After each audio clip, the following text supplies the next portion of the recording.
Okay, we'll call the meeting to order for the City of Saratoga Springs, Tuesday, June 16th at 6:02 p.m. This meeting is in pursuant to the COVID-19 guidelines currently issued. Present tonight, we have Councilman McComber, Councilman Podeska, Councilman Wilden, Councilman Porter, and Councilman Karn is asked to be excused. And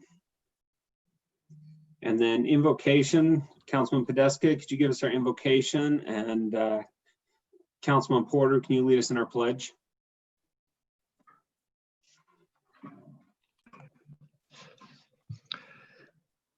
Dear Heavenly Father, we thank Thee for this time to meet together as a city and are grateful for this opportunity with technology to be able to still meet during these circumstances. We ask for Thy continuing protection upon us as we go about with city business and during this pandemic as well, that things will soon be lifted and we can return back to normal and normal activities. We're grateful for all those that are doing their part in helping us through this, through the unknown. We ask for Thy protection and blessing upon our residents as well as our police and fire departments as we go about our normal duties as well. We ask for Thy help throughout our country at this time to help the discussions to be more civil and to be able to make change that is adequate. And we love Thee, Father. We're again grateful for this opportunity to serve our city, and we say these things in the name of Thy Son, Jesus Christ. Amen.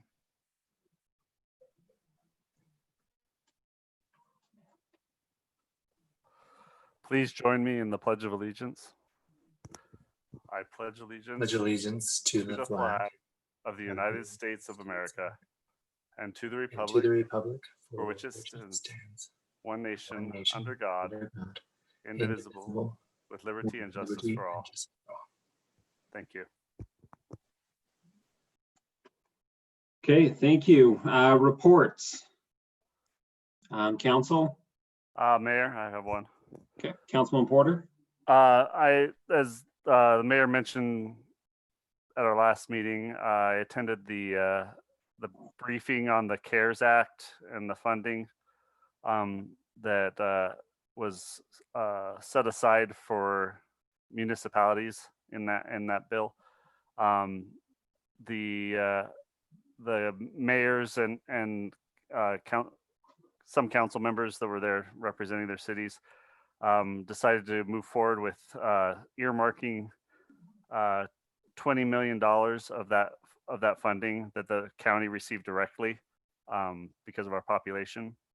20 million of that will go to economic development activities. The mayor, I guess, is helping to put together that. COG is going to put together a committee to oversee that. And then the remainder will be split 50-50 and distributed 50% to the county and 50% to the cities.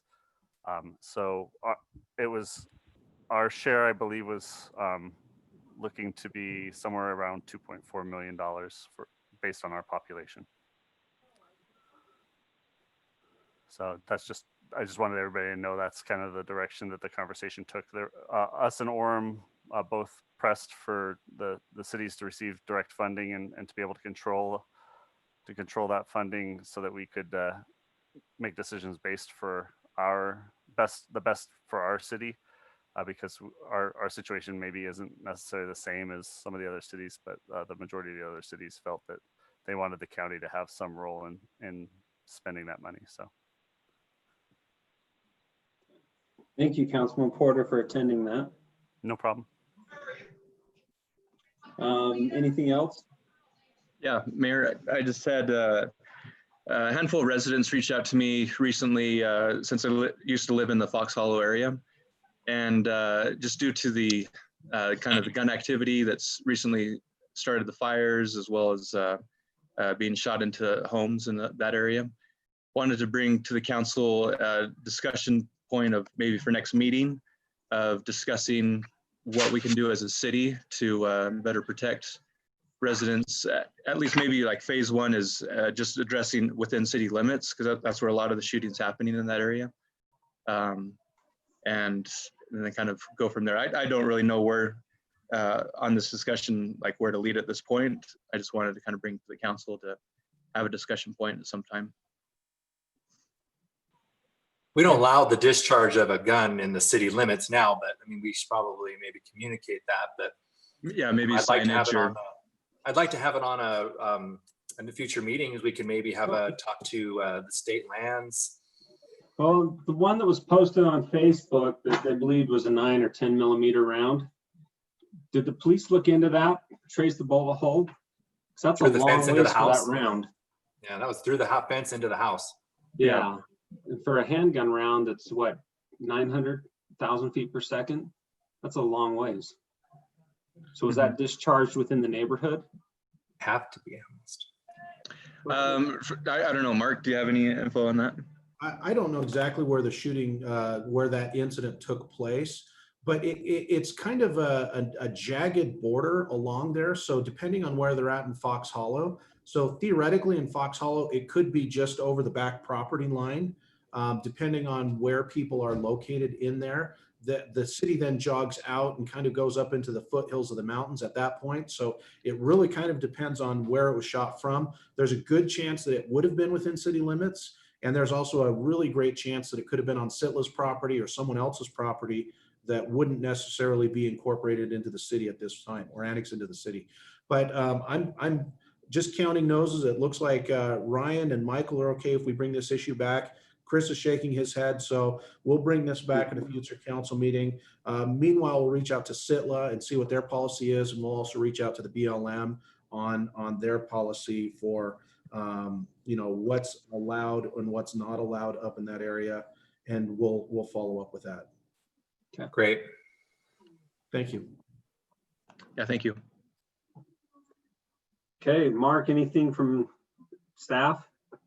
At this point, we have a couple of staff reports that will be coming up here, or not staff reports, department reports. If council has any questions on those, we'd be happy to tackle those as best we can, or we can have you reach out directly to those department heads. Otherwise, we've just been, dealing with operating under COVID, and we've had a lot of wildland fires over the last week or so. Very dry conditions, very volatile situation out there. And with the high winds, we had a fire this morning, earlier today along Redwood Road. And so again, I think that's probably, our 5th fire this week. Jess could correct me if I've got that one wrong, but we've got a lot of little things that have been popping up recently with wildfires.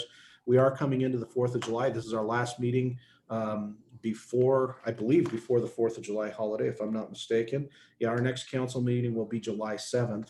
So, we'll kind of be, hopefully people will be smart in how they celebrate the 4th.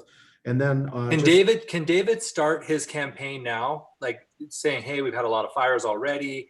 Because really fireworks will start going off in about 5-6 days, even though they're not supposed to, but we're going to start seeing them, Well, and that way people can also plan when they go to the firework shop, maybe they don't spend quite as much on the aerials this year. If they do more fountains and things. Like yeah. Good idea.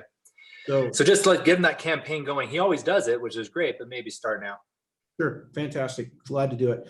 Then the other thing that I just wanted to mention, Mayor and Council, next council meeting on the 7th, if you recall, we're going to be doing a joint council meeting with Lehigh, a work session meeting. It will start at 5 o'clock at the North Marina, and then we'll adjourn over to the police court facility for the remainder of that meeting using the community room over there. So let's plan on 5 o'clock at the North Marina, and Lehigh has confirmed, and we'll be looking forward to that. We'll get you additional details as that comes forward, but looking forward to that event. That's really all I had, Mayor, unless there's any specific questions that I can tackle. Are we doing a meal with them? We will be doing that, yes. Okay, so don't eat before. Okay. Well, what date is that again? That is Tuesday, July 7th, and that would be our first regularly scheduled meeting. Okay. And rather than having a formal city council meeting like we typically do, we'll just do a joint work session with them work session to discuss the possibility of partnering on that marina.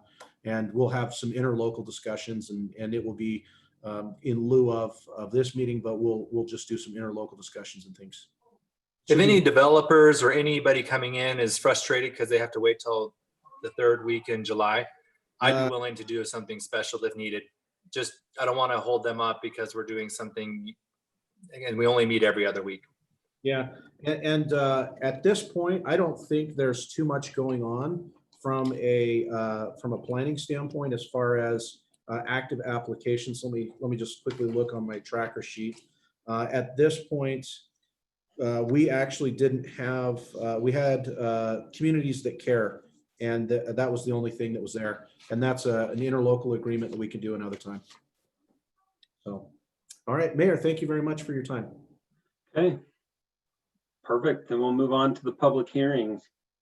First public hearing is the fiscal year 2019-2020 budget amendments, resolution R20-26. Justin, I believe, is able to speak to that. Yeah, can you guys hear me okay? We got you. Okay, the internet connection's not the greatest right now, but yes, this is our 7th budget amendment for the fiscal year. It's a little bit larger than some of the ones you've seen prior. This is our chance to kind of clean up the budget and make sure everything's in order for fiscal year end. So you'll see some accounting steps we've taken on there to account for some money coming for the CARES Act. There's some depreciation adjustments in there. There's some changes that we made just to make sure that we're ready to go to wrap up the fiscal year end and jump into the next fiscal year. So if you have any questions, myself and Shalise are here. We're going to respond to those. Mayor, if I could also jump in real quick, you'll notice that there's a lot of capital projects that we're either defunding or transferring funding to other projects. Again, that is just really to align with some of the changes that we've got going on. And then we've got other capital projects that are being programmed out into next fiscal year. There is a lot that we've been doing with the capital, and I've had a chance to talk to a couple of the council members on some of the long-term capital issues. That's both a combination of this report as well as the budget item. But just so you're aware, there's probably more capital planning we're going to need to do at the next council retreat. There's some decisions that we can't make until we get word back on some grants and some other funding sources that we've sought after. For example, Foothill Boulevard, MAG funding and things of that nature. But again, what we've tried to do is defund those capital projects that are completed, and then move that money in the budget. You'll see that money get moved to the capital projects that we're proposing for next year. So if you have any other specific questions, give me a call and I'd be happy to walk you through those. Okay.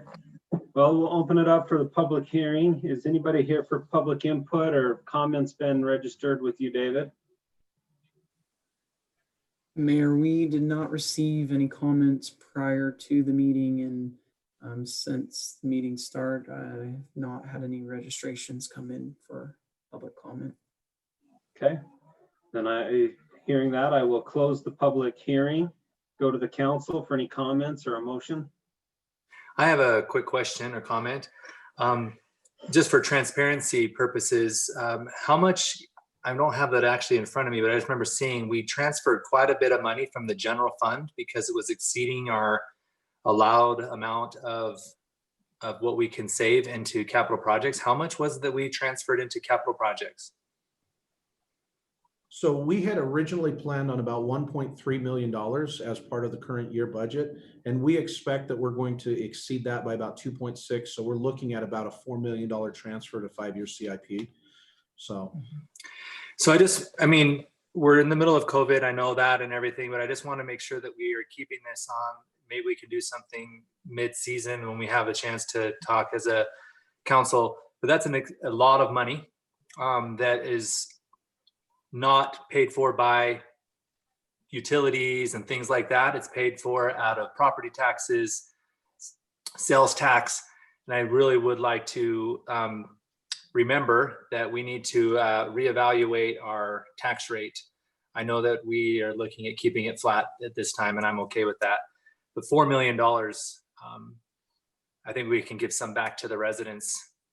I just want to make that comment, but thank you. Okay. Any other comments, or I'll entertain a motion? I'll move that we approve business or public hearing 1 fiscal year 2019-2020 budget amendments resolution R20-26 dated today. Second. I'll second. I have a first from Councilman Wilden, a second from Councilman Porter. Any further discussion on the motion? Okay, Porter, Aye. Wilden, Aye. McComber, Aye. Deska. Aye. Motion passes unanimously. Thank you. Public hearing number 2, fiscal year 2020-2021, final budget and pay plan for elected and appointed officials, resolution R20-27.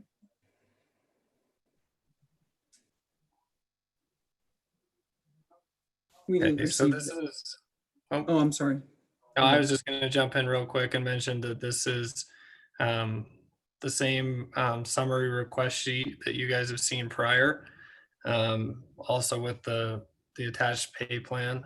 Staff has done a great job and worked really hard with the uncertainty around the COVID situation to prepare a balanced budget. Each department head has worked extra to find savings within the budget to reduce what they're planning on spending in the next fiscal year.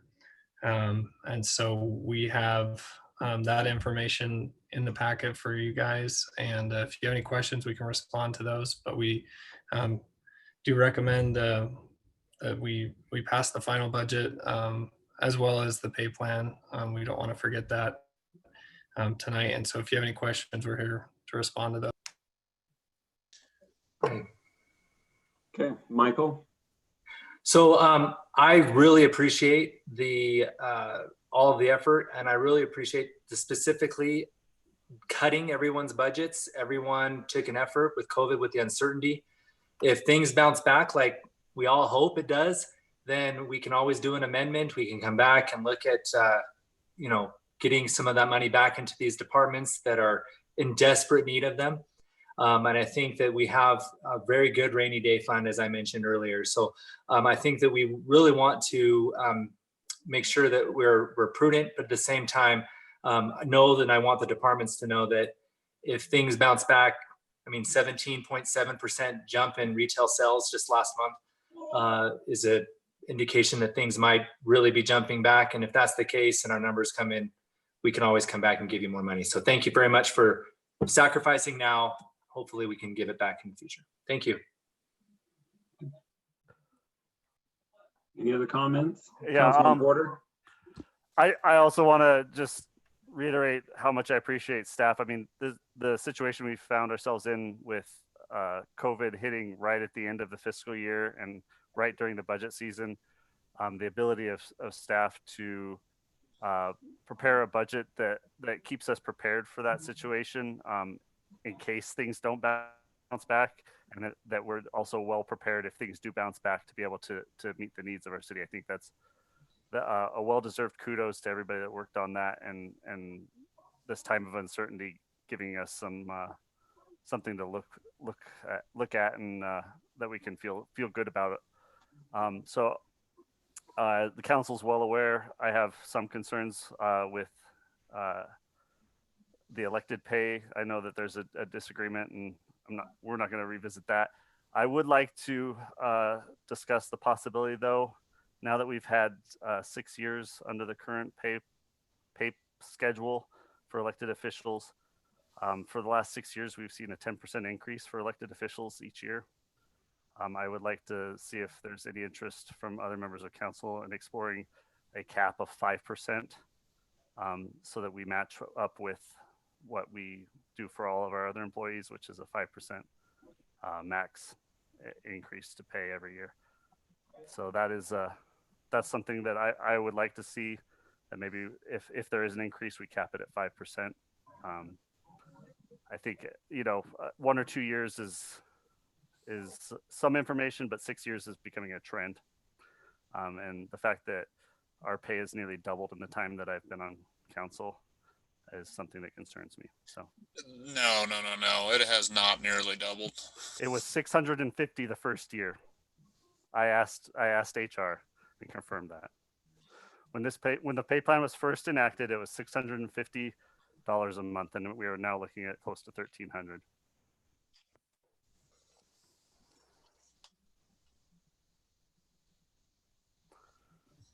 I would be okay with matching what the employees' increase are each year.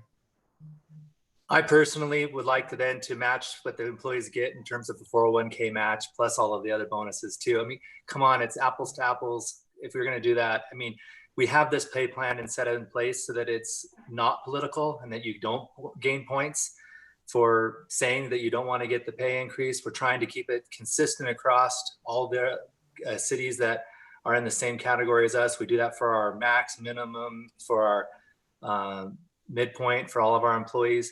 And so good job getting your political points again this time, Chris. And we'll just, I'm not going to be a third for that, but I think that we'll just continue on the great program that we have. And if we want to really match it, then let's start getting some retirement in there. If we're going to treat ourselves equal to the employees that make a lot more than we get from a stipend. I guess the way I'm looking at it is the fact that just the amount of time in comparison to employees that, you know, I can't speak for others, but my time involved in city council isn't close to that of an employee's time. And so as far as not having those other benefits, but as far as the increase, yeah, I can well, see, you can always the make yourself logic in as that. busy. You can make yourself as busy as you want to. I spend time with residents. We can always talk about how much, what counts as city council time. But You know, and I'm going to agree with Councilman McComber on this. When we started at 6 years, the whole intent was to depoliticize it, and we politicize it every year, bringing it up. And the point is it can fluctuate up or down. So I am not in favor of moving to an automatic 5% every year. I'd rather have it float and be willing to take a pay cut if that's what the market drives. So I'm absolutely opposed to moving to a guaranteed increase. And I realize there's a trend for every 6 months. So I'm fine looking at the benchmark and how we're calculating that, but I will not support ever any political office at any level getting a guaranteed amount every year, period. I think we need to be very clear. That was not what I was suggesting. I was suggesting a cap of 5%. If we went down, I'm okay with that. If it's 1%, if it's 2%, that's fine.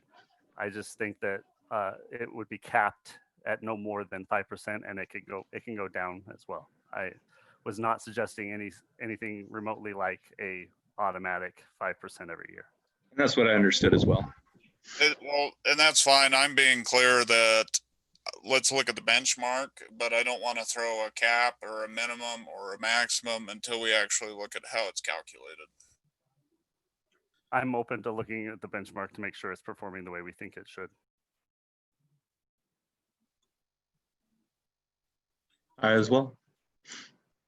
So I'm hearing look at benchmark, and we can bring that back to you at some other point. So Chris, Ryan, and Stephen are saying look at the benchmark. That's the only consensus that I've heard.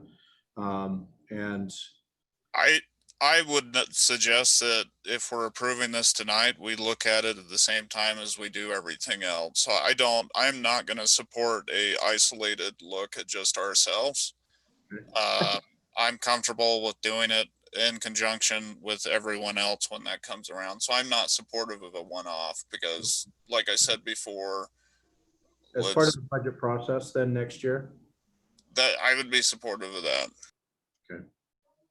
And I go with Michael and Councilman McComber and Councilman Wilden. 6 years ago, we did it to depoliticize it.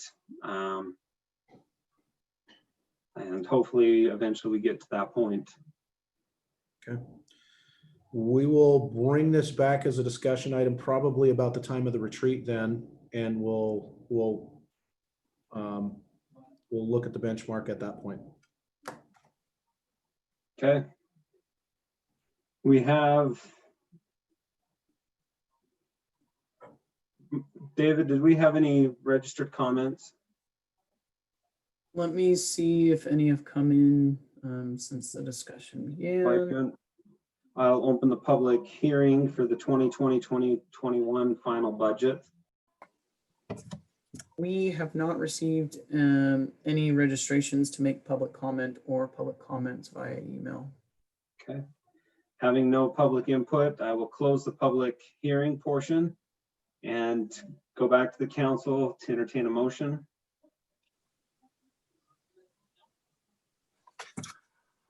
I move that we approve the, let me pull it up here.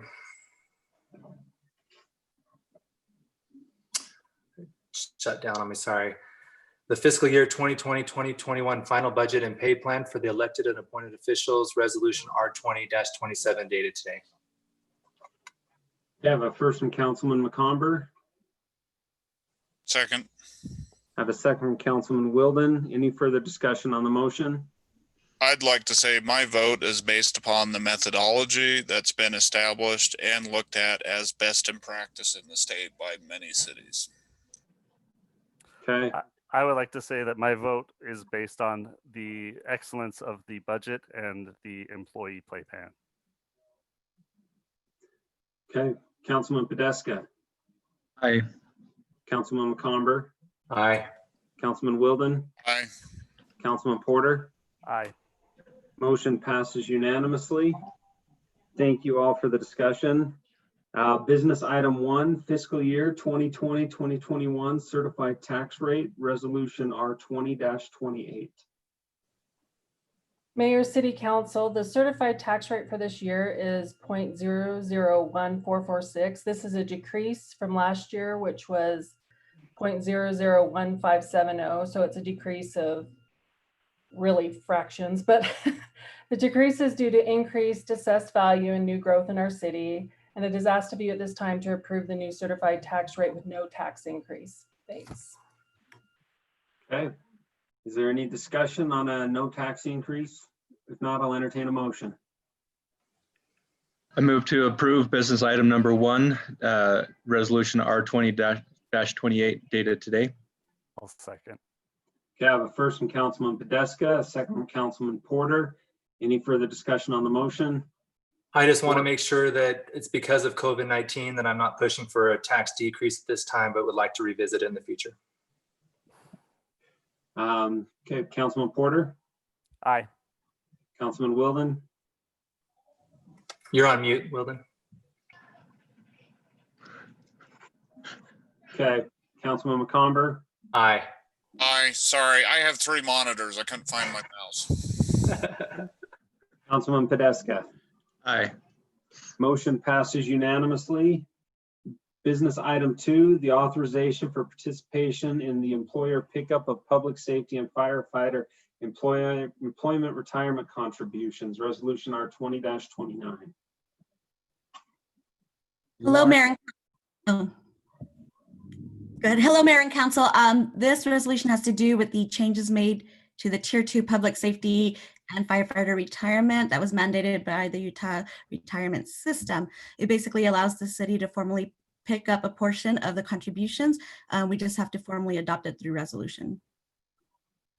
If I could real quickly, the fiscal impact of this, it's neutral. We have already budgeted for this, and it's something that would be picked up within our current pay plan funding strategy. So we fully support our police and fire. So recommend funding.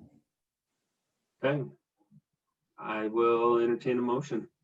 Wait, real quick, I just want to comment. I just want to take an opportunity. I appreciated the state making this adjustment and giving for the retirement, because one of the main things and the appealing things for firefighters, law enforcement, is that pension, is that retirement. That's one of the appealing parts of that career. And it's obviously getting harder and harder to recruit. As we've heard from Chief, there's fewer and fewer people that go through the training.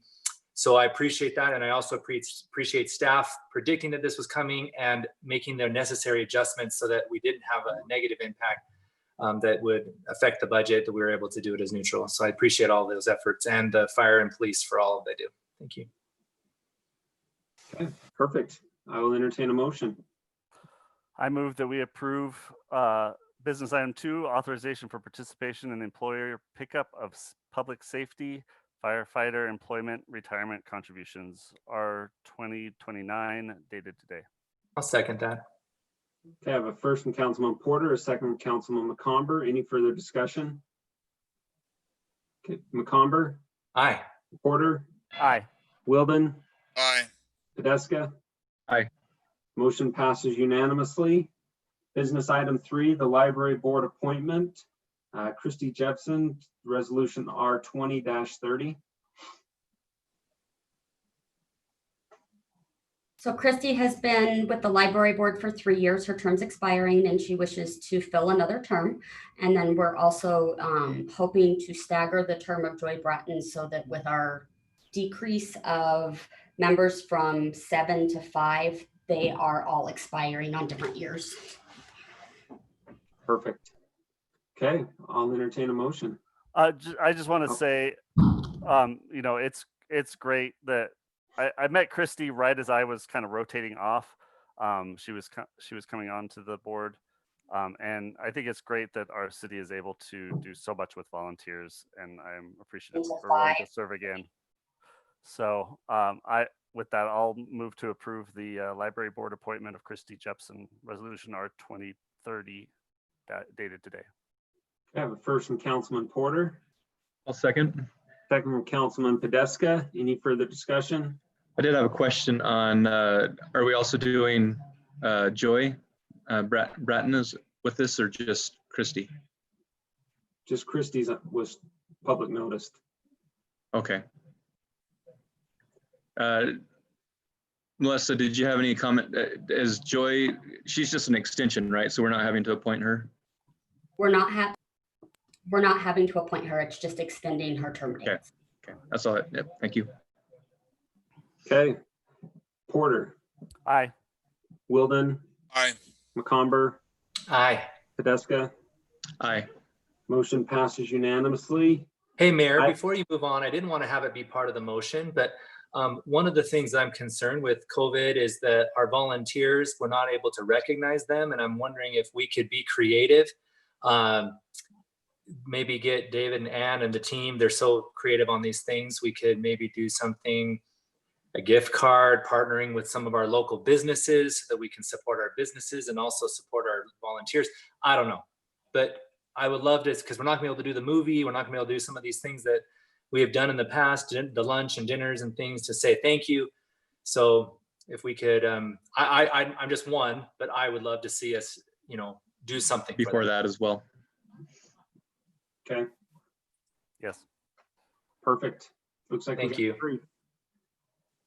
It was everyone. You got a thumbs up from Steven. Yes, Jim's not looking at my screen. Lake Mountain Estates, Plat B, 30, preliminary final plat. Nathan Collier is the applicant. Mayor and Council, this is for a preliminary plat. We do have the applicant online as well, Brett Coulter. I am going to share my screen to get up the presentation.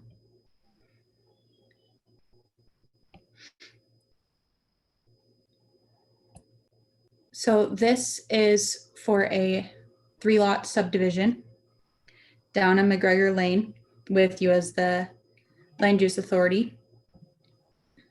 The zoning is R110. The general plan is low density residential, so it matches everything around it.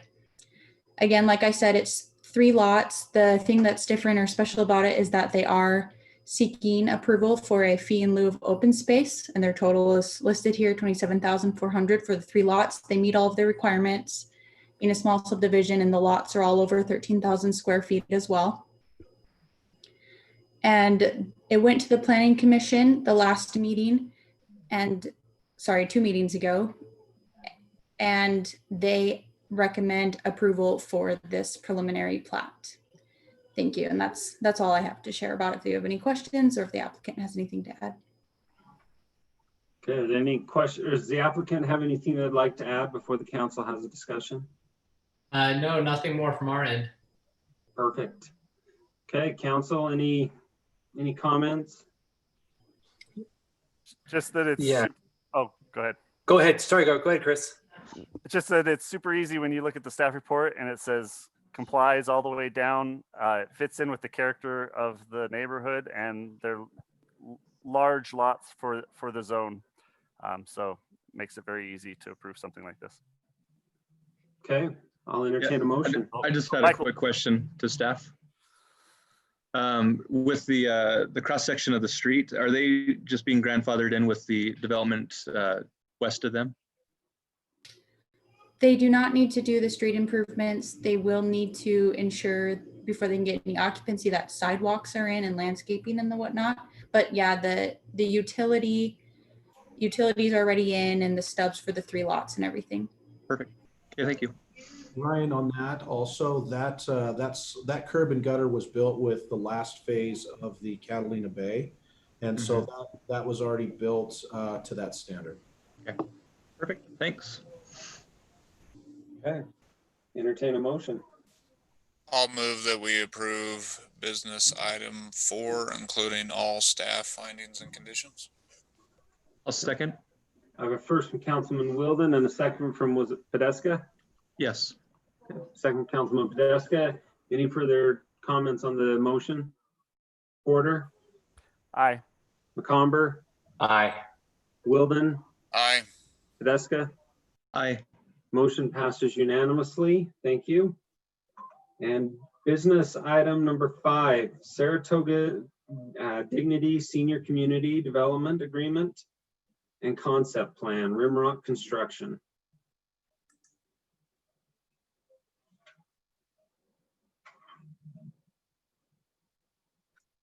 Sarah, if you're talking, we can't hear you.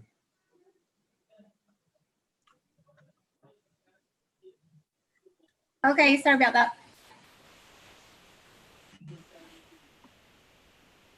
Okay, so this came to us in 2018, and we entered into a rezone, a general plan amendment, and a development agreement at that time. And the applicant is now requesting some changes to the development agreement. Sarah, sorry to interrupt you. You're sharing the background view.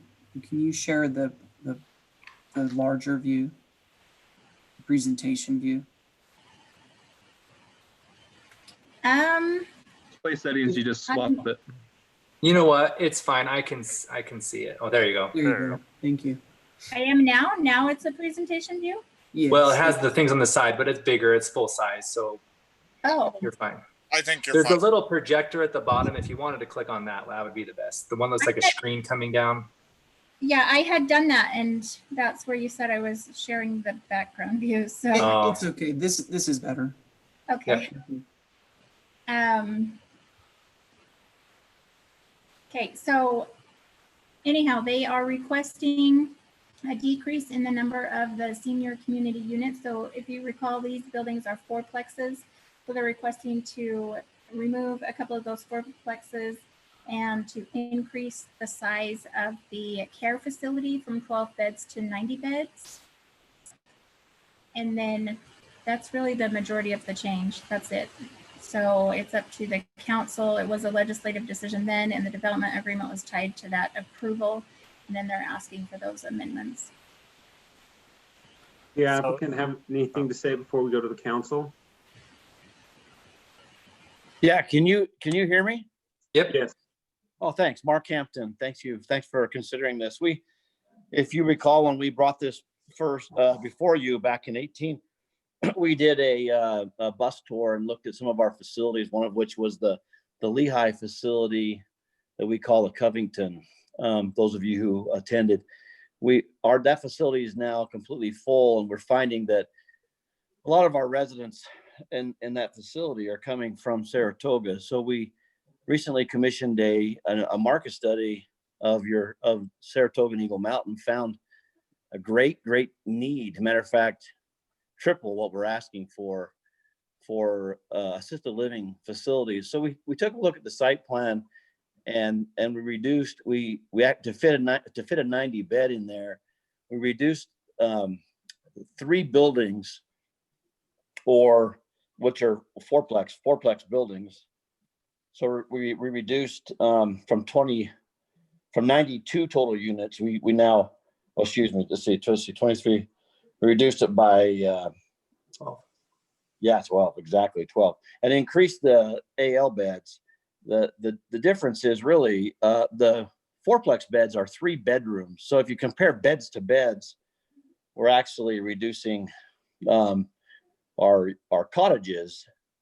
12 units times 3 is 48 beds, and asking for an increase from 12 to 90 or an increase of 78 beds in the assisted living. The trade would be, in our opinion, a good trade, because the active community of our seniors in the cottages are, as you know, active, driving. They all have 2-car garages and 4 parking stalls per unit where they're active. Well, in the assisted living, they don't have cars, they don't drive. We provide a bus for any kind of travel and activities. And because of the needs and demands in the community, we felt might be prudent to ask if we can change the development agreement to increase our assisted living from 12 beds to a sizable one that would make sense for the community.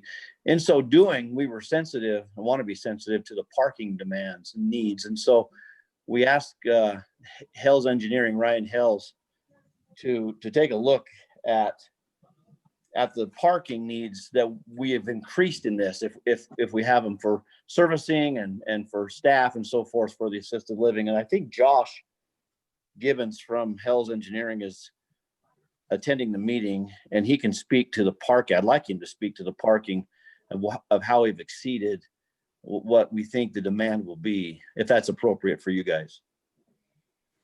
Yeah, because I have questions around that. So. Okay, Josh, are you there? Yes, good morning. Can you hear me okay? Yep. So I'll just give a couple key points from the parking study we did. We did a parking study for the assisted living units, as Mark was saying.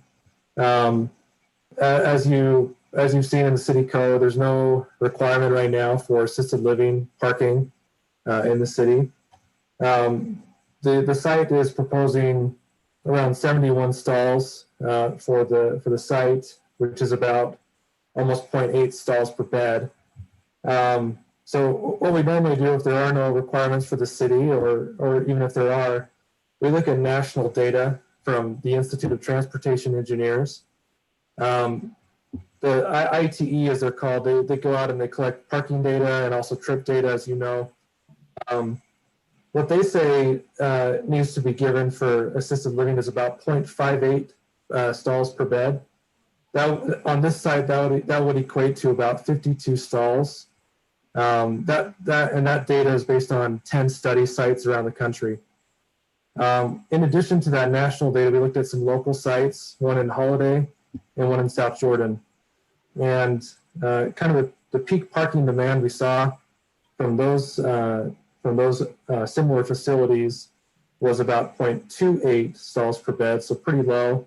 That would equate to only 25 stalls for this project. So we're recommending we at least do the national standard, which was the 0.58 stalls per bed, or at least 52 stalls for this site. With 71 stalls planned on the site, we're seeing that there's no parking problem that's going to be had here. So I can answer any questions you may have. Is there any questions from the council? I have some. Okay, Councilman McComber. So I'm looking at the parking layout, and it's a long ribbon, and it goes out past. Are you counting the parking in front of the clubhouse as also the parking for your assisted living building? That's what we assumed within the 71 stalls, yes. So the thing is a clubhouse would need a certain amount of stalls as well. The reason why we don't put parking standards for every single type of business is because then we would just be doing parking standards for a gym versus a self gym versus a business that sells cupcakes versus, I mean, there's always going to be variance. We look at this as a business, and we see this as a business. What would our parking standards for the square footage be required if this was just a typical business? I'm not sure. I'm asking staff if they have any idea of what the parking requirements would be if this was a business. It would be different depending on whether it was retail or healthcare or office. I would consider it more healthcare. It would be 5 per 1,000 square feet. So I'd be curious where we're at, because this is a healthcare. I mean, that's what they're providing. My other concern is that the parking that's ideal is the main entrance. That's that bigger parking rectangle, I assume. Am I making the right assumption that that's the main entrance? If I understand your question, yes, it's on the south side. Yeah, that's actually a square, not a ribbon. So my concern is that it also can be appealing for employees. And then when guests come, they're down the way. One of the things that we did on our tour was we got rid of potential curbs and different things and made it blend with the road and the sidewalk. And now all of a sudden we're having a whole bunch of people, kids coming to visit their grandma or grandpa, now walking a long ways to get to that main entrance, because I would hope for security reasons that you would only allow guests to come in through your main entrance. So maybe we can have some kind of clause that says the employees have to park on the backside, that ribbon that's going to be really full. And when we were there, we saw a ton of people driving their cars from their cottages to the clubhouse for your events. Granted, with COVID right now, that's not necessarily the case, but it's going to come back. And then you're going to fill up a lot of those spots from people who just, hey, I don't blame them. I drive to church and I live 3/4 of a mile from my church, and I'm a healthy young person and I drive, right? So people are going to drive to that clubhouse. So I just am worried that we went from a quiet 12-bed, manageable environment to 90 beds, tons of people, tons of cars, a lot more traffic counts. And there's a huge national trend to shrink these facilities, because one of the problems is these large facilities, then you had a lot of people infected by COVID-19 and they passed it to each other. And so when we get to, I do have another question about besides parking, but I can either ask it now, Mayor, or we can wait until later. If other people have any questions around parking, we can. If you want to ask it now while you're on the topic. Thank you. So you mentioned 2 different types of rooms in the building. I'm trying to pull it up, and I'm just doing the best I can to pull it up quickly here. But there's 2 types of room. One was like a single room, and then one was like another. What was the word used? I'm not sure. Single rooms, and then, okay, what is this, number 5? Yeah. So you called in the picture, I'm sliding here, studios and 1-beds. What is the difference between those? Oh, okay, I see the question. Yeah, studios and 1-beds. A studio apartment doesn't separate the bed from the little breakfast bar and fridge and bathroom. It's a studio, like a studio apartment. 1 bedroom has the bed behind a door into a small bedroom. So they're all private rooms. There's nobody sharing rooms, no doubles. Okay. They're all private. And I think your comment is well had about the parking that's ribboned around the backside. We were concerned about that as well, and wanted to see if we couldn't, if you notice where that ribbon takes a kind of a 90 or a radius 90 back up to the north. We thought about isolating that and bringing that parking all the way along the back of the building. We have room between the clubhouse and that back wing to add additional stalls for staff. And staff, you can notice a little sidewalk dead center on the north side that enters. Staff could park on the north side where visitors could park in the visitor parking or the entrance. Okay. Yeah. And so I don't know. I'm a little bit hesitant with the change. For me, again, I'm just one person. I'd like to hear what the rest of the council has to say. But the dynamics of this area now have changed a lot compared to what we had talked and agreed to before. Exactly. And the person count has gone up substantially. So 12 apartments at 3 is 36 beds, 36 bedrooms, and then you've gone from 12 to 90. So it's more than double the amount of people. No, we agree. It's just a difference between non-active,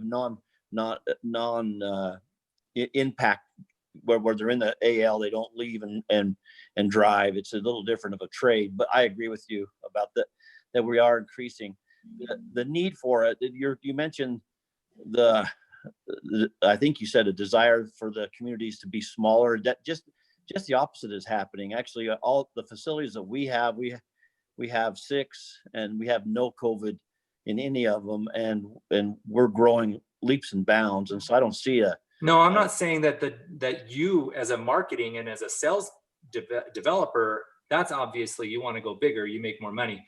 I'm saying the trend, because we're hearing from the experts, is that these places shouldn't be such large conglomerate, big, huge facilities with 90 people, because it increases the chance of the spread of these kind of viruses when they hit. And that's great news. And I congratulate you on your 6 places. In Utah, we've done very well, but other places around the country with 90 units, they saw 30 and 40 people die in a 90 unit facility in other parts of the country. And so that's why again, it's just the timing, and it's what's on my mind from what I'm seeing. So I'll cede my time back to you, Mayor. Thank you.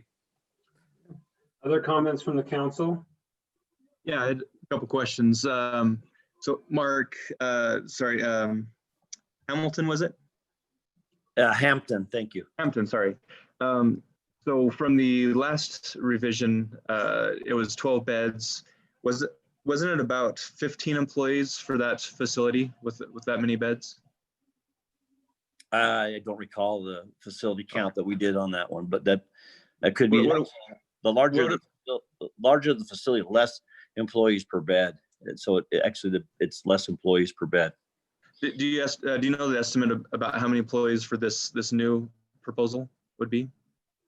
If you keep talking, I'll pull it up. I'll pull up this. We have 110 in Lehigh. We have 100 in Orem. I'll pull up the employee count for those. Okay. Sure. Yeah. While you're pulling it up, then my next question would be for Josh Gibbons. With the parking lots or the parking stall counts, was that including their staff that they had at the time, or is that just the residents? It was all the cars parked that were there for the facility, so staff and visitors or whoever was there. Okay. Yeah, so I just be curious on the employee count for this building, of how many stalls are going to be reduced for the residents that would be visiting, or those visiting the residents there. But as far as, I'm sorry. Go ahead. Oh, I'm done. In our Lehigh facility, which is 110, our peak employee rate, peak time is 21, and in our 100 bed in Orem it's 18. Peak time in the evenings there's only 2, so that's the peak for employees. Okay. Maybe that's all the questions that I had. Okay. Any other comments from the council? Yeah, I have a few questions, and so I agree that the parking, that's been talked about. If you can add more stalls for the employees back behind, that would be ideal if we decide to go if we move forward with approval. But I guess my biggest concern is just, it was touched on by Councilman McComber, is originally this was a 12-bed assisted living facility, which fit in really well with like the neighborhood and everything like that. I mean, this larger facility, it has a much more commercial feel to it. Even if you look at your facility in Lehigh, since that's the one that we visited that had a facility like this, it borders next. I mean, it's just down the street from Lowe's, and from all those shopping centers there along State Street. Right. And you recall it also borders the cottages behind it, just like right. This one. Yeah, and there were houses, residential. It does fade into residential. Just like this one, yeah. Just like this one does, except this one you're placing the more commercial aspect, this large commercial healthcare facility, kind of right in the center of a bunch of housing areas. Sarah, if That's you it. could go back to slide 7. Yeah, across the street from the UDOT sheds, that's. Is that what's to the south? Is that the UDOT shed? Yeah. Okay. I'm wondering about the parcel, the zoning on the parcel to the east.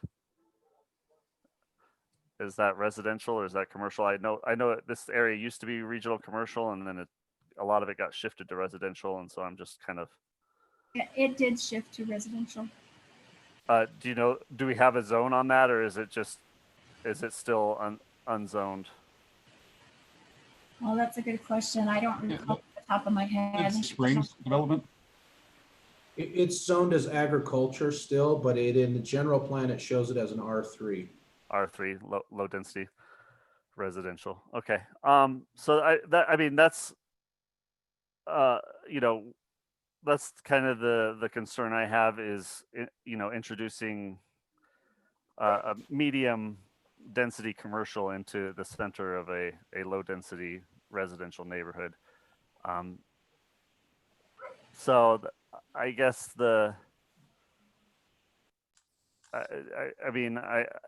I know that you've got several of these throughout the state. Do you have any examples where you're entirely surrounded? Well, not entirely. I guess you got across the street. We do. So Spanish Fork, most of our facilities, most cities like our assisted livings to be in residential zoning. Mm-hmm. We don't believe we're a medical building and want to be in commercial. We like our residents to feel like they're in a community. Okay. Residential community. So Spanish Fork is 100% surrounded by residential. How large is that facility? It's 78 beds. 78 beds. Okay. Yeah. Is it surrounded by quarter-acre lots, or is it surrounded by townhomes? No, they're all single-family residences. I don't know the sizes of them. I would guess they're quarter acres. Because R3 is a quarter acre. So. Right. Sorry to interrupt. I just appreciated Chris's questioning, and I just wanted clarification. Thank you. I'm done, Mayor. If somebody else wants to.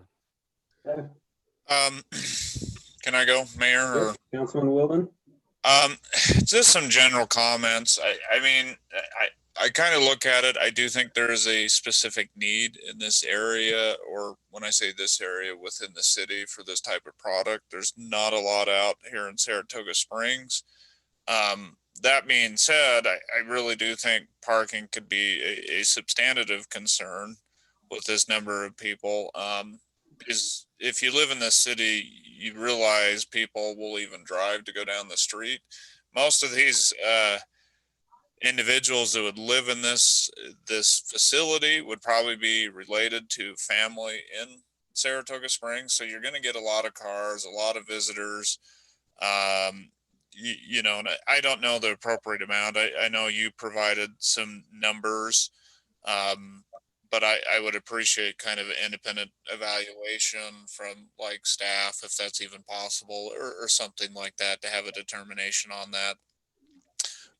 So for me, the count isn't necessarily a specific issue, but it does feel like taking out 3 units only. We're trying to crank in a lot with only losing 3 units. I guess my other question would be is what impact, if any, would this have on open space and other things as well, the feel of the community? Because again, we're taking out 3 units to add, and I know it's not apples to apples, but 3 units to add however many new beds. 3. I mean, there was, I don't have it in front of me, 12 to 90. I can't calculate in a meeting, apparently 78. There we go. Mm-hmm. So that would be my question to Josh or Mark. What, and I know this is just a concept plan, but and our feedback isn't binding, but the concept plan helps us understand what this could look like if we make a legislative decision to change this.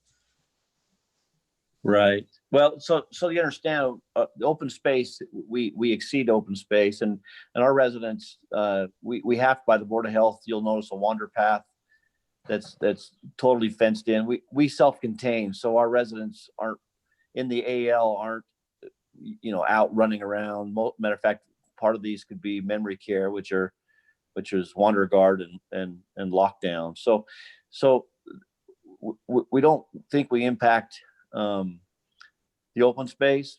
Parking is an interesting discussion. We have this discussion every time we come to communities, and all we can point to is our existing facilities. We ask an independent traffic group to take a study of it that weren't our facilities, meaning go out and look at other ALs that are full and see. And we provided half again as many stalls as what the national average is, and twice as many as what the parking studies of other facilities and what our own facilities say we need. And we're willing to add more parking. We're not trying to underpark and shove a 20-pound bag full of 90 units, but we're sensitive to parking, and we can look at parking and make sure it's adequate with staff and with you as well. But I would comment that we really need this in Saratoga. If you saw the census of Linden, Orem, and Lehigh for Saratoga residents and families of residents that are driving to house their parents, it's just unreal.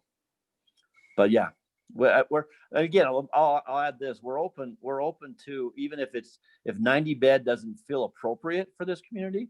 I mean, we have to do the minimum we could do is 74 to make it work, but that we want to do. Obviously 12 doesn't work. We have a 12 bed approved in Mapleton at our Dignity campus over in Mapleton, and we just upgraded it there because the need is so great for those that are in the community. I can tell you stories, but we have people that are living in a cottage where either one of the spouses is living in our memory care, and the need is just so great that we hate turning our residents away.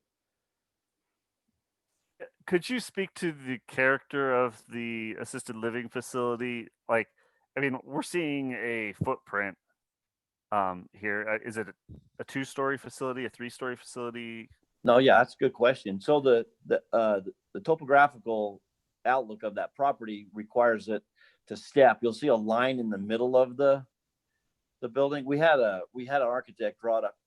To answer your question directly, the Board of Health of the state of Utah requires that if it goes above 2 stories or a residential 2-story wood frame building, that it has to go type 1A, which is non-combustible steel and concrete. So every facility that I know of, there's only one in Holiday that was built 1A. So this is a 2-story building. It's flat roof, so that we don't take away the views from our residents that are uphill or up to the north.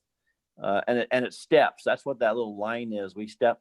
So the first floor in the north wing will enter in the second floor of the lower wing. We're having a difficult time with the topography of the site, so we had to step the building down as it goes through the site there. And that's we have some 3D renderings. I wish we could have put them on here to show you how it looks. There were some in the packet I saw. Oh, good. Okay, good. I guess good. I guess I scanned past that. Yeah. I didn't catch that it was a 2-story building though in that 3D rendering, Chris. Oh, okay. I'm seeing them now. These gray kind of concrete blocks. Yeah, they don't really make it look like a 2-story. You can see that that's not. Yeah. Okay. Mayor and council. Mm-hmm. I did want to point out, I was just looking through LUDMA, the Land Use Development and Management Act, and I noticed that, so as you know, we have requirements under the Utah Code to have a moderate housing plan or moderate income housing plan. And it gives you some options that you can pick. It's kind of a menu or a list of items you can choose from that you have to basically implement in your city. You're not required to, but it's one of the options, so we can get credit for our moderate income housing program. And I can just read it right now. This may be an opportunity. Again, this is a legislative decision. You can approve this or not, but it says, the code says eliminate or reduce parking requirements for residential development where a resident is less likely to rely on the resident's own vehicle, such as residential development near major transit investment corridors or senior living facilities. So this would count under that moderate income housing requirements, and we would add that into our plan if this was, if you were, again, exercising your legislative discretion to have a reduced parking requirement for this facility. But that's entirely up to you. Thanks, Kevin. And sorry, I'll just jump back in because I was still commenting. And I know, again, this is a concept plan. And so if we go forward, but is this, wait, sorry, Stephen, you keep saying it's a concept plan. I think it's not. I think it's we're making a decision. Correct. So we're making a decision to change the number in the development agreement, but the layout of this still can change a little bit. Right. Okay. Yeah, Thanks. we would have to come back for the civil engineering before you full site plan approval. Yes, you're Sorry. right. Sorry, Stephen, but thank you. No, that's fine. I'll stop clarifying it. It's just the way the parking's lined up with the road width along the road. Just visually, it looks like there's no very limited extra space. Their bumpers will be right in. It's just a visual thing. So there's just some concerns there would need to be worked out. I mean, I think at this point, and then also it would be abutting other residential zones, but there's nothing in the works right now. And so residents that would decide to go to the north of this facility would be very well aware, you would at least hope, depending on the timing anyway, of what's going on there. I think you mentioned you'd at least like, what was it, 74? Yes. I personally would be more comfortable with that because I would feel like we're not trying to cram in so much with just losing 3 buildings. If we did 74 units, we have to reduce the 3 buildings or 12 units of cottages. So yeah, that would be a dramatic reduction of impact to the community, and we'd be willing to do that. And what we're doing is just trying to amend the development agreement that says 12 to a number that you're comfortable with and that we're comfortable with. Yeah, no, and that makes sense. I'm just saying from my standpoint, it just feels like only losing 3 and going all the way up to, and I apologize, 90 or 92, whatever it is. We're just trying to fit a whole lot in a small space. So yeah, reducing it to 74 or whatever it is, I think maybe even reduce the size of the building slightly. I don't know, whatever, less of an impact. But go ahead. No, we would have to reduce the building. What we could do is take that, it would be the northeast wing. We would eliminate this parking in the street that's kind of cumbersome, and put parking back behind for our deliveries and our employees, which would make it a better site, I think. Yeah, I think that's right. It would look better. I have another comment or question, Mayor, but I think Ryan hasn't spoken. Ryan, do you have comments before Councilman Comber goes again? I did. I appreciate that, Councilman Cumber. Yeah, I was going to say that I was in support of adding more parking to that eastern side in between the clubhouse. But yeah, if that east wing is eliminated down to the 72 or 74 beds, and having parking back there for your employees to then free up more of the curb appeal along the building, I'd be supportive of that. We could do that. Yeah, that's all. Thank you. Councilman McComber. I just want to make sure that we're careful with the street lighting, because now all of a sudden parking lights are higher in the street, and then you've got residents in your own community across, and then you'll have another developer coming in who has an R3. So we want to make sure that when you're, this is for staff and you, as you're bringing in your more detailed plans with the parking lot lighting, that there's good shielding in place to protect. There's no bleeding over into the R3, and then you'll want to keep it from bleeding over onto your 2 quadplexes right across from the building, because they're going to be sensitive to that. And I do have to tease. I'm just going to tease. I wasn't going to, but I loved in the consultants parking thing where they have the map and they put the name of the street that goes in front of your development, and they use the Eagle Mountain name, and the Lehigh name, and they didn't even use the Saratoga Springs name. So I just thought Oh that was, my gosh, I didn't notice that. so I just have to tease you a little bit. We put that in there to see if you would catch it. So good Yeah, job. yeah, keep me on my toes, huh? That was my Funny. tribute to Shelley Barch.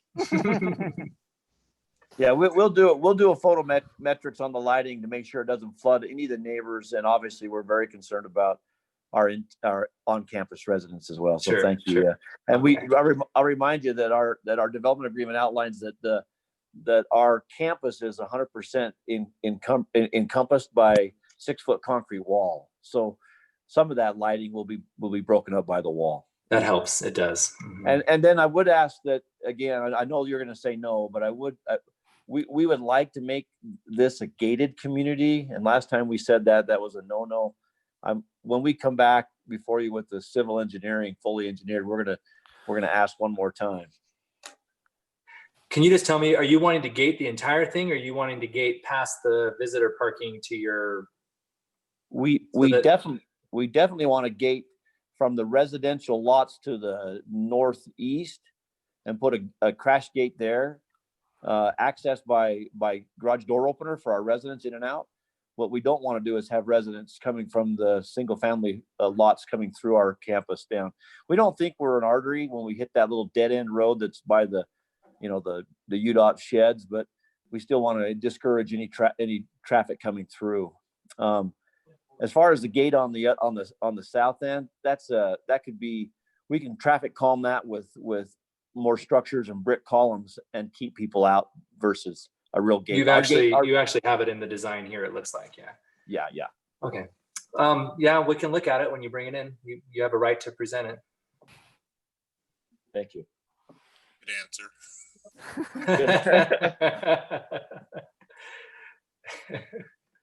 Okay, if there's no other comments, I'll entertain a motion. Steven, can you do it? Yeah, and anyone please correct me. Okay. I get it off a little bit, but I will move that we approve business item 5, Saratoga business item 5, ordinance 20-22, dated today, including staff findings and conditions, but and I don't have the specific reference here, allowing for increasing the units to not 92 but 74, from 12 to 74, and eliminate. So real quick, you're amending condition 1. Yes, thank you. Amending condition 1 to only be 74 units versus 92, and that's contingent on removing 3 cottages. Cottages. And it just for clarification, it is 74 from 90. Yes, thank you. Just for the record, and I'll second that motion. Okay, I have a first from Councilman Wilden, a second from Councilman McComber. Any further discussion on the motion? Seeing none, Councilman Porter? Aye. McComber? Aye. Wilden? Aye. Tedesca? Aye. Motion passes unanimously. Thanks, Stephen. Thank you for your time tonight, Mark. Thank you, guys. Appreciate it. We'll be coming before you soon. All right, thanks. Thank you. Thanks. Okay, chapter 1802, flood damage prevention, repeal and replace, ordinance 20-23. Good evening, Mayor and Council. The city participates in the Federal Emergency Management Agency's National Flood Insurance Program. And from time to time, FEMA sends out new model ordinances, makes tweaks in the recommended ordinances. And so we've taken their latest and customized it to City of Saratoga Springs with very minor customizations. And we propose to repeal the old one and replace it with this one. Okay, comments from the council? Okay, I'll entertain a motion. I move to approve business item number 6, ordinance 20-23, dated today. Okay, I have a first from Councilman Tedesca, I'll second. I'll unmute and second myself because Chris tried to make a motion on mute. I have a second from Councilman McComber. Any further discussion? McComber, Aye. Porter, Aye. Wilden, Was that an aye? I couldn't hear him. Aye. Jessica. Aye. You got to check if you're on mute, Wilden. Okay. Take it from me. Motion passes unanimously. Thanks. We have the reconsideration of ordinance 20-19 regarding engineering standard drawing LP-6A. Yes, Mayor and Council, the packet of several changes that we made last time needed some minor adjustments there in that small cell wireless drawing. And so we've made those changes and would like the council to accept that drawing. So it was basically making it more vague, correct? So you basically took out all of the heights and everything to make it more vague to follow what the federal government's requiring us to do. If I actually can probably explain it. As we looked at what the state statute was and compared it to the drawing that we presented last time, it appeared that the size requirements of the attachment to the pole far exceeded the state law. In fact, it was 3 or 4 times more cubic feet than what the state law required or allows. The state law is 28 cubic feet. I think we were going up to like 80 or 90 cubic feet. So based on that, the drawing was never intended to be actual regulation. It was supposed to be just for illustrative purposes only. And so that's why we changed that to reference our city code as well as the state law, and also to mention that the example for the attachments was for illustrative purposes only. Really, that standard only regulates the design of the pole, the base of it. So anyway, we were a little bit concerned in looking at the state law again, even though this type of pole up to 50 feet isn't allowed on residential streets because of a few little loopholes that could actually be really close. For instance, it could be a small little strip of commercially zoned property that separates the pole from residential property.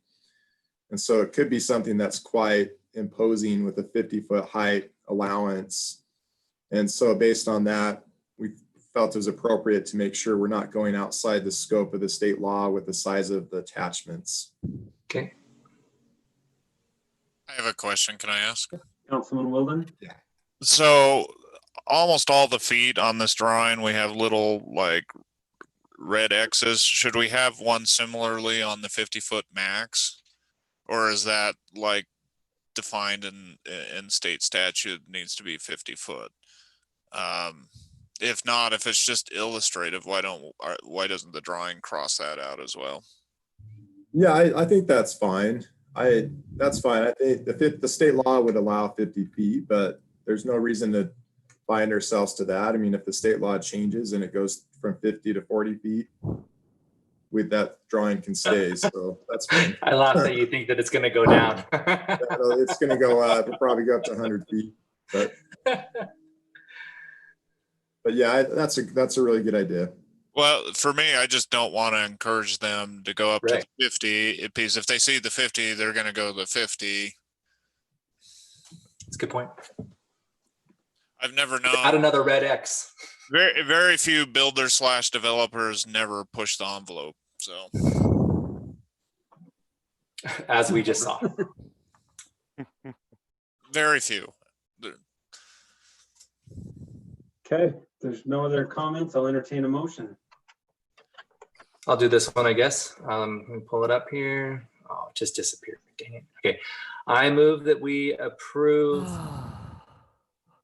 agenda item 6, Saratoga. Oh, I'm sorry, that's not it. 7, the chapter 1802 ordinance 20-23 dated today with all of the changes and conditions, staff, if there were any staff findings and conditions, including removing the 50-foot from the diagram as well. I'll second. I have a first from Councilman McComber, a second from Councilman Wilden. Any further discussion? Yeah, was the wrong ordinance number read on that one? Okay, do I have an amendment for the ordinance number? Oh, sorry, 7, 20-19. Yeah, there you go. This, Mayor and Council, this would have to be, you have to include the language motion to reconsider, since this is a reconsideration of a previous decision. So I will amend my first with a reconsideration of ordinance 20-19 with any staff findings and conditions and removing the 50 identifier on the diagram. I will amend that second, as long as we don't include Chris Porter's sigh in the official minutes. I was stretching. I'm sorry. I forgot if my mic was on. Okay, I have a first from Councilman McComber, a second from Councilman Wilden. Any further discussion? Porter? Aye. McComber? Aye. Wilden? Aye. Podeska? Aye. Motion carries unanimously. We have the approval of the minutes. That was just for Stephen. Motion to approve the minute. Okay, good. Can I, after it's seconded? Okay, I have a first. Second. I have a second from Councilman Podeska. Councilman Wilden, you had a comment? Just minor change in there, and I'm sorry I didn't submit this before. When we were talking about trying to find it, when we're talking about, it's on line 45 where it says Councilmember Wilden mentioned that there are less than 15 households experiencing job losses. I would like to add right after there, when you consider the state unemployment rate. Because I don't have definitive numbers in there, so that's why I just want that added in there. Sorry, I didn't submit that beforehand. Okay, do we have an amended first to include the changes? Yes. I forgot I did the first. Okay, do I have an amended second? So long ago. Did I second that one? You did. Yes, I amend that as well. Wow, well, then you're getting long-winded. You made everybody forget. Okay. And I wasn't even there in the meeting, so I don't want to be involved with the motion. Okay, Porter? Aye. Podeska? Aye. McComber? Aye. Wilden? Aye. Motion carries unanimously. Mark, do we have need for closed session this evening? We do not. I did forget, I did have one follow-up item from earlier in the meeting. If you'd like, I can handle that now, or we can postpone it to the next council meeting. No, that's fine. So real quickly, you'd asked me to come back this week and follow up on our shut-off policy for the COVID. If you recall, we suspended the collection of fees, of late fees, of shut-off penalties and things of that nature. Staff's recommendation would be that effective July, we go back to our current policy. We would recommend that we give people 3 months to get caught up if they enter into a repayment plan. However, if they don't notify us to enter a repayment plan, we would suggest that our standard policies would be in place as far as the shut-off notices and things of that nature. Again, we still, it will be difficult to prove some sort of a COVID-related impact. However, we'll work on trying to get that one resolved. But again, our recommendation would be effective with the July bills that go out in a couple of weeks, that we notify people that the COVID suspension policies on those is removed, and that we move forward with getting those outstanding balances collected. I agree. Okay. Agreed. Yep. Fantastic. Yes. Okay. Real quick, what are we planning on coming back in person when we're at Green? Is that the plan? So the governor's order, unless he extends it, would mean that probably our second meeting in July is when we would come back to the building. It's going to be challenging because we don't have the ability to social distance 6 feet on the stand. So we'll probably have to adjust some seating around a little bit to make that work. But unless they extend that. Now, we could have a couple of council members continue to participate via Zoom while the rest of the council members were in the council chambers. So we still do have some restrictions in place, and so we can work through that. But our anticipation would be, unless the governor extends his order, that we would start meeting again in July. So the first one in July is the one with Lehigh at the police station, and then the second one would be back together. Okay. Could we just have Councilman Weldon like in the conference room instead of in the chambers with us, or just put a mask on him? I'll just hang out in the bathroom. Just turn your mic off. I'll be flushing the toilet every 5 minutes. All right. Okay, I will adjourn the meeting. Mr. Mayor. Everyone. Yes, Mr. Johnson. Sorry, one thing that didn't get asked was the memo that was sent to the council regarding feedback with splash days in August. I apologize. She made a pretty good argument just to cancel it, so just cancel it. Yep, I think cancel it. Yeah, I'd say push for October's fall festival. Fall festival, maybe. And maybe just the fireworks or something, because I mean, the thing is the high school did fireworks and they did it successfully. And so, I mean, we could probably do that in October. We just probably won't have the fair and all that. Okay, sorry to jump in at the last minute. We want to make sure we got that response from the. Appreciate it. Thank you.